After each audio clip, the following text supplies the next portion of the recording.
के जितने भी निवासी हैं वो हमारे party Bharatiya Janata party alliance को इस तरह का अपार बहुमत देकर जो आज सरकार बनाए हैं, इसके लिए सभी बिहार वासियों को हम गया जिला बीजेपी के तरफ से सभी बिहार वासियों को हार्दिक बधाई और शुभकामना देते हैं कि इस तरह का जनादेश हम लोग को दिया गया है और ये सरकार फिर से डबल इंजन की सरकार जो मोदी जी और नीतीश जी की जोड़ी है, इन दोनों की जोड़ी मिलाकर जो सरकार चलेगी बिहार में, जो चौमुखी विकास करेगी।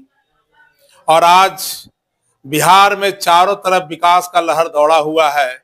जिस विकास के लहर पे हमारे बिहार की जनता कोटि कोटि तरफ से उठकर आकर वोट किए हैं और हमारी सरकार को अपार बहुमत दिए हैं और विश्वास के साथ बोले हैं कि आप सरकार चलाइए, निडर होकर सरकार चलाइए और बिहार का विकास में जितना हो सके आप विकास कीजिए, सहयोग कीजिए सभी को।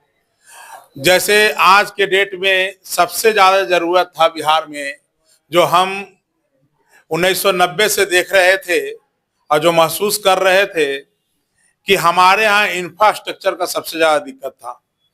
जो इंफ्रास्ट्रक्चर के मामले में अभी बिहार दूसरे स्टेट, बहुत सारे जो डेवलप्ड स्टेट है, उसको टक्कर दे रहा है। आज बिहार का कोई ऐसा गांव नहीं है, ग्रामीण क्षेत्र नहीं है जहां पक्की सड़क न हो।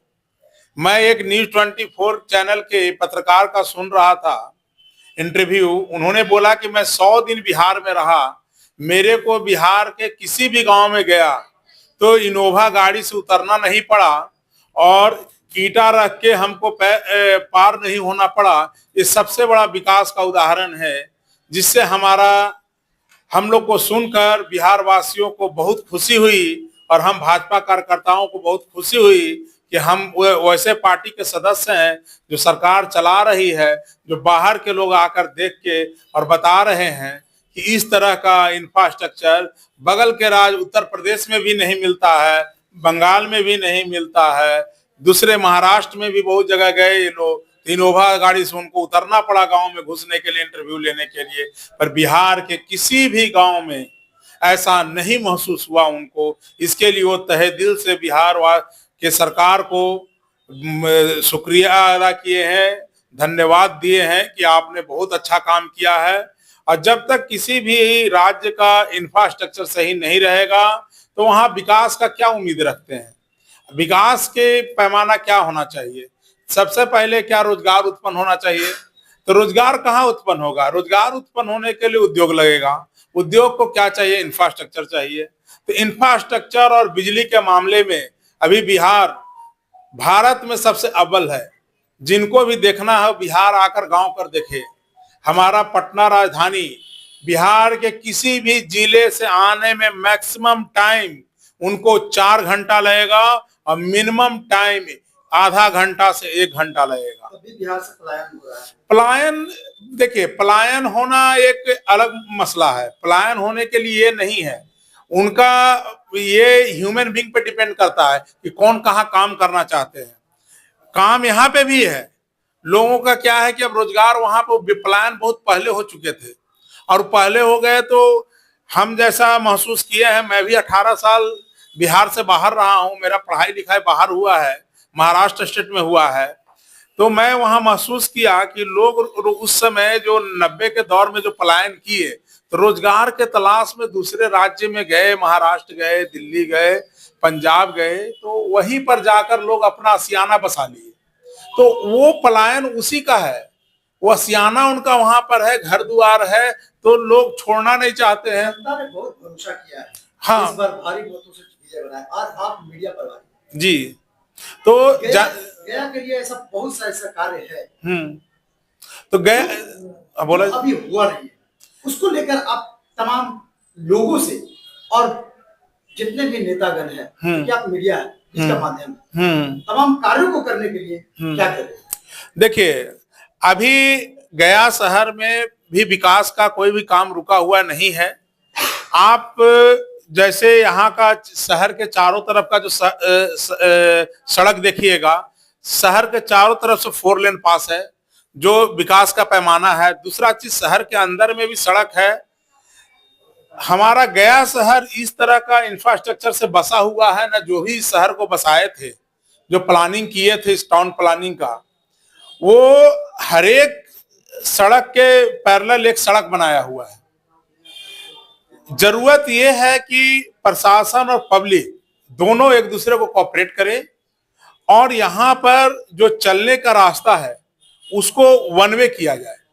सबसे बड़ा यहाँ पर हमारे शहर में जाम का समस्या मिलता है। तो जाम का समाधान एक ही है, जो मैं इस शहर में आज बचपन से रहते रहते महसूस किया हूँ कि लोग जिस रास्ते से जाते हैं उसी रास्ते से आते भी हैं। ये पुरानी आदत लगी हुई है, क्योंकि उस समय इतनी गाड़ियां नहीं होती थी। जब आते थे वो तो एक ही रास्ते से जाते थे, एक ही रास्ते से आते थे।